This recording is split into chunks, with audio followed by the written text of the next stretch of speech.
Flight secrets that are never told to passengers. Behind the glamorous facade of air travel lies a trove of flight secrets, concealed from the prying eyes of passengers. What are the untold truths that airlines keep hidden from us? Join us as we uncover the most fascinating flight secrets that will leave you questioning everything you thought you knew about flying. So let's get started. It's mind-boggling to think that an average commercial aircraft can weigh a whopping 175,000 pounds during takeoff. That's like carrying the weight of 45 elephants, or approximately 8 T-Rex dinosaurs. This includes a staggering 90,000 pounds of fuel, with an additional 45,000 pounds comprising passengers, crew, and cargo. But despite their colossal size, even airplanes face their fair share of challenges going up in the great blue yonder. You see, the skies are home to various creatures, including our feathered friends. Unfortunately, these encounters between avian beings and airplanes don't usually end well for our feathery companions. Imagine a high-speed collision between a majestic bird and an airborne behemoth. It's not a pretty sight, folks. Take, for instance, the tale of the Turkish Airlines plane in 2015, which unexpectedly crossed paths with an unsuspecting bird. Thankfully, the passengers emerged unscathed. But the poor bird, well, let's just say it had a rather unfortunate outcome. Believe it or not, there are over 13,000 bird strikes by airplanes each year in the United States alone. Some of these encounters are severe enough to cause engine malfunctions or damage. And let's face it, walls and fences aren't the most effective solutions. When it comes to keeping our feathered friends away, airports have quite the bag of tricks up their sleeves. Take Virginia's Reagan National Airport, for example, where they fire blanks out of cannons to send those birds squawking in fright. And let's not forget the airports that transform their surroundings into less bird-friendly zones by swapping ponds for gravel and grass for gravel too. But Salt Lake City's airport has a unique solution. They recruit some snouty helpers in the form of pigs, who eagerly munch on gull eggs like tasty snacks. Who knew pigs could play a role in aviation security? Now, birds aren't the only airborne troublemakers airports have to contend with. Mother Nature herself can unleash some serious fury, and hailstorms are no joke. Just take a look at this jet's nose cone, battered and bruised by hailstones as massive as golf balls. After enduring such a tempest, the pilots had to land the plane with severely damaged windows. Thankfully, everyone emerged unscathed, except, of course, the airline's poor wallet, which had to foot the bill for repairs. And what about lightning? It's a concern that rattles even the calmest of flyers. Believe it or not, lightning strikes are more common than you might think. Each year, commercial airplanes in the United States face a friendly zap from lightning. Before taking flight, these aircraft undergo rigorous simulations to ensure their conductivity. So, when lightning strikes, it harmlessly dances across the plane's exterior and zips back into the sky through designated escape routes. Phew! No harm done, except perhaps for a few pair of underwear that may need some freshening up. We've all experienced the anxiety-inducing madness that unfolds at the gate. After successfully navigating the airport's security hurdles, you eagerly arrive at the designated gate, only to be greeted by a seemingly endless line of weary passengers, all vying for their moment to step on board. But here's a little secret that most people overlook. The rush to join the boarding queue is often futile. Why, you ask? Well, let us enlighten you. Most airlines these days assign specific seats to passengers in advance. That means your seat is already reserved, whether you're the first to board or the last. So, unless you're carrying a behemoth of a carry-on that defies the laws of physics, there's really no need to anxiously wait in line, longing for a seat that's already yours. In fact, consider this insider tip. Boarding towards the end can be the ultimate stress buster. Picture this. Fewer people cluttering up the gate area and the jet bridge, resulting in a smoother and more expedited boarding process. As you leisurely wait your turn, why not steal a moment to glance at your trusty boarding pass? That unassuming 6-digit alphanumerical code gracing your ticket is no ordinary string of characters. It goes by the name of Passenger Name Record, PNR, and it holds the power to distinguish you from other passengers who share your name. Oh, but its abilities don't stop there. This code, residing snugly in the vast database of computer reservation systems, is a treasure trove of personal information.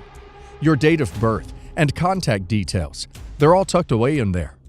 Now, here's where things get a little dicey. Picture this. You triumphantly land at your destination, your journey complete.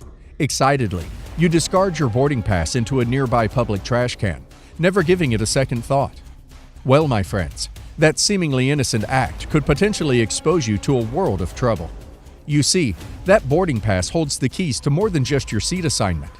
It holds credit card details, passport information, and even traces of your online activities, courtesy of those sneaky IP addresses.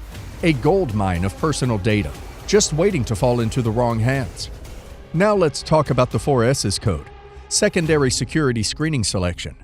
If you find this cryptic combination adorning your boarding pass, prepare yourself for an extra dose of scrutiny. Why, you ask? It's quite simple, really. Those vigilant airlines have deemed you, yes, you, as a passenger of interest. The bearer of the 4S's code faces additional security checks, a heightened level of scrutiny that promises to make your journey a tad more eventful. Those keen-eyed officials are always on the lookout for the tiniest hint of suspicion. You see, what may seem perfectly innocent to us can raise an eyebrow or two at the airport security desk.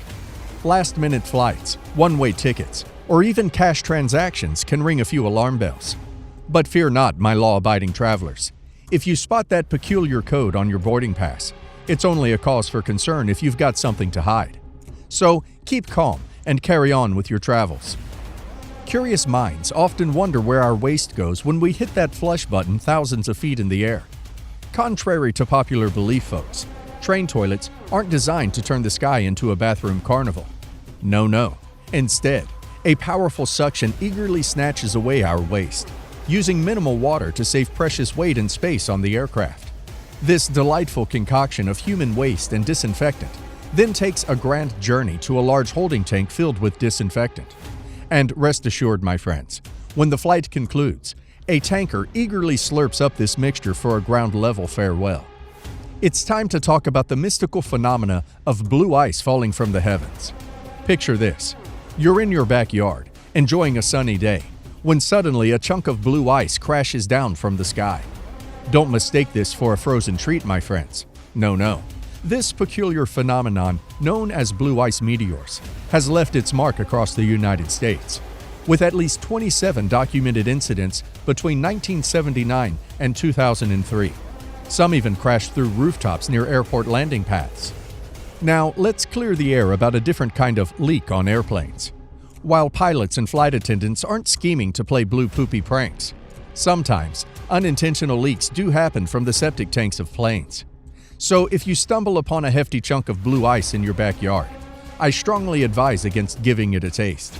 Trust me, it won't satisfy your craving for a delicious blueberry popsicle. But let's venture into the secretive realm of mile-high restrooms, shall we? Now, this mind-blowing revelation. There's a hidden way to unlock an airplane toilet from the outside. Imagine a scenario where a mischievous kid gets stuck inside.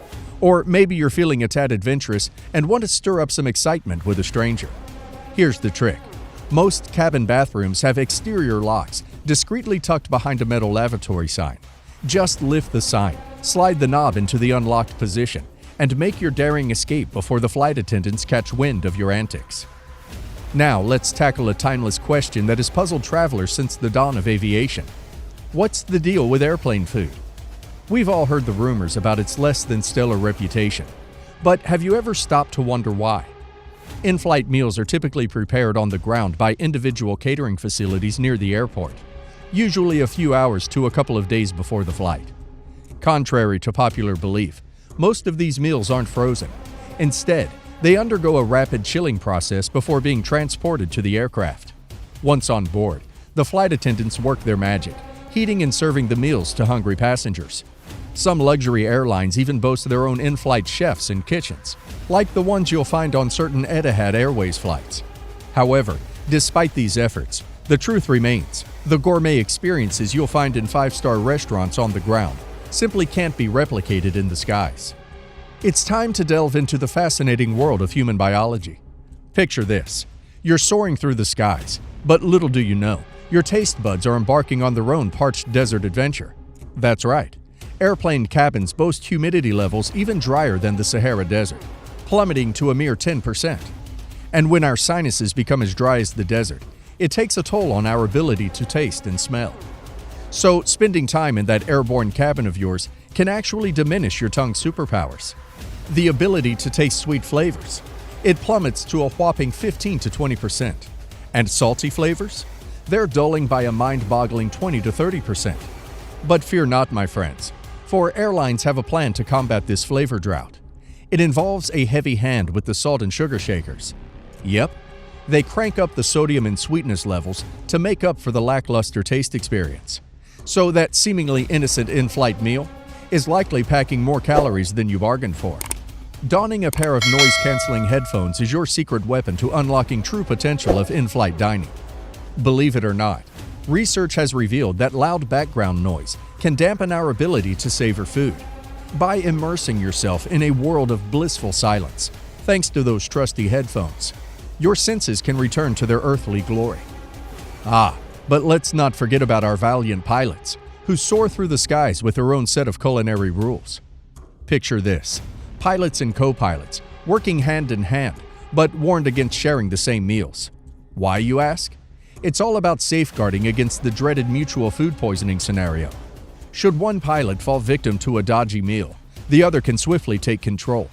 But here's the interesting twist. There's a hierarchy in pilot food land. Some airlines treat their pilots to meals from the first-class menu, while the co-pilot may enjoy a delectable delight from the business class section. The drama unfolds at 30,000 feet. Can you imagine being trapped in a tiny cockpit with a co-pilot who grinds your gears? Talk about an awkward dinner date. Being an airline pilot comes with immense responsibilities, making it no surprise that this occupation often tops the charts for the most stressful jobs in the world. But here's the twist, my friends. In the aviation industry, avoiding a coworker you can't stand is a matter of life and death. You see, with such high stakes involved, the last thing pilots need is to be distracted by a brewing workplace feud. That's why each captain and second officer receive a magical do not pair list. They can jot down the names of those colleagues they'd rather not share a flight with. These requests are submitted monthly, and the airline scheduling system works its magic, ensuring that these bitter rivals don't end up in the same cockpit. It may sound extreme, but hey, when you're hurling through the sky, focused attention is paramount, especially during takeoff and landing. Oh, if only every workplace offered such a foolproof solution to deal with difficult coworkers. But let's shift gears and talk safety. Contrary to what Hollywood wants you to believe, air travel is one of the safest ways to get around. Your chances of perishing in a commercial airline crash are a staggering 1 in 3.37 billion. Yet, despite these mind-boggling odds, nearly 1 in 3 Americans still harbor a fear of flying. It's no wonder they ponder the safest spot to be during an airborne incident. Fear not, for Time magazine, armed with years of crash data, has uncovered the answer to this burning question. After analyzing 17 plane crashes spanning 35 years, they found that the back third of the aircraft held the highest average survival rate at a remarkable 68%. The front section trailed slightly behind at 62%, with the middle third sitting at 61%. One might assume that nabbing an aisle seat would grant you a faster escape route to the emergency exits. The data reveals that aisle seats in the middle third are actually the riskiest, with a survival rate of 56%. Can you believe it? The true heroes of safety are the middle seats in the rear, boasting an impressive 72% chance of surviving a crash landing. Now, those are odds I can get behind. Let's just hope we never have to put them to the ultimate test. But wait, let's not forget the secret hiding in plain sight: the tiny hole at the bottom of your window. Don't dismiss its significance, for it holds a crucial role in keeping us safe in the skies. As you ascend into the heavens, air pressure drops dramatically, posing a challenge for cabin pressurization. Enter the mighty window trio. These sturdy guardians combat the intense pressure difference. The outer window shields us from the elements and helps maintain cabin pressure. Should anything happen to this first layer, fear not, for the second panel acts as a trusty backup. And finally, the interior window serves as the last line of defense, safeguarding our precious cabin environment. So let's appreciate these windows and keep our hands off them to avoid any accidental damage. With that said, thank you for watching. Be sure to hit that subscribe button and stay tuned for more. And if you found this content helpful, give the video a like. See you in the next video. Till then, take care.